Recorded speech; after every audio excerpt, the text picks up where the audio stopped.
بسم اللہ الرحمن الرحیم۔ سورہ ہود 123 آیات پر مشتمل 11ویں صورت ہے۔ اس صورت میں سورہ یونس کے اجمال کی تفصیل ہے، البتہ اس صورت میں تاریخ سے عبرت حاصل کرنے کو بطور خاص موضوع بنایا گیا ہے۔ انسانی تاریخ گواہ ہے کہ اللہ تعالیٰ وقتاً فوقتاً انبیاء اور رسل بھیجتا رہا، اور ان سب کا ایک ہی مشترک پیغام تھا کہ شرک سے باز آ جاؤ، توحید اختیار کرو، دنیاوی زندگی کو آخرت کے حوالے سے منظم کرو، اور ہر کام میں آخرت کی جواب دہی کا احساس لیے ہوئے جیو۔ جن جن اقوام نے انبیاء کی اس دعوت کو جھٹلایا، ان پر عذاب کا کوڑا اس سختی سے برسا کہ وہ تاریخ کے کوڑے دان کا تلچھٹ ہو گئی۔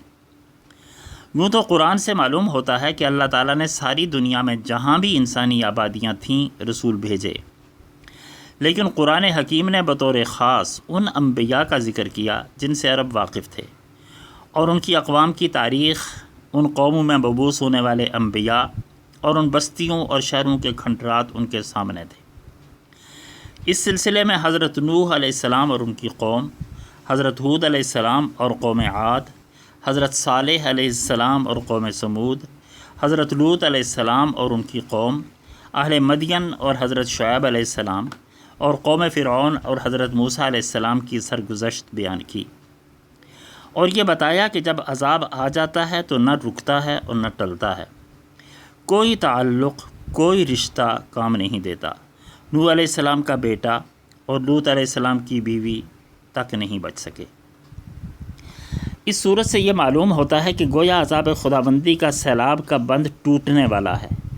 اور مشرکین مکہ اس سیلاب میں خس و خاشاک کی طرح بہہ جائیں گے۔ رسول اللہ صلی اللہ علیہ وسلم کا یہی احساس تھا،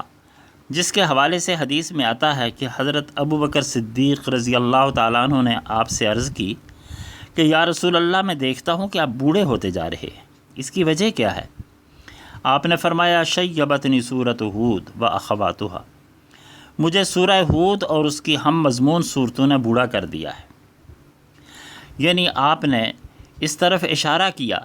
کہ مجھے اس صورت کے نزول کے بعد شدت سے یہ احساس ہو رہا ہے کہ اس طرح کا عذاب جو پہلی اقوام پر آیا، قوم نوح پر، قوم ہود پر، قوم صالح پر، قوم موسیٰ پر،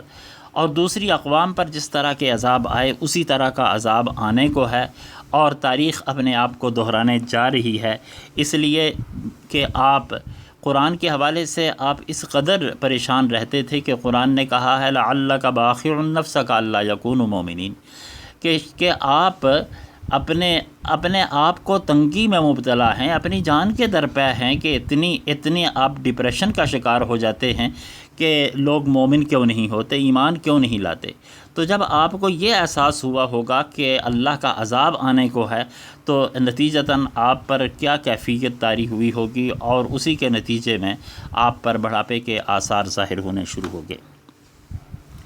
سورہ کا اختتام یہ بتاتا ہے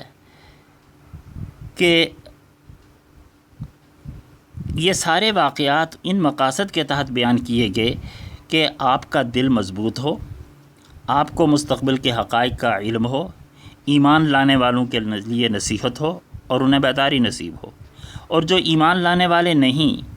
قرآن نے کہا ہے کہ ان سے کہہ دو کہ تم بھی انتظار کرو، ہم بھی انتظار کرتے ہیں کہ پردہ غیب سے کیا فیصلہ آتا ہے۔ وآخر دعوانا ان الحمد للہ رب العالمین۔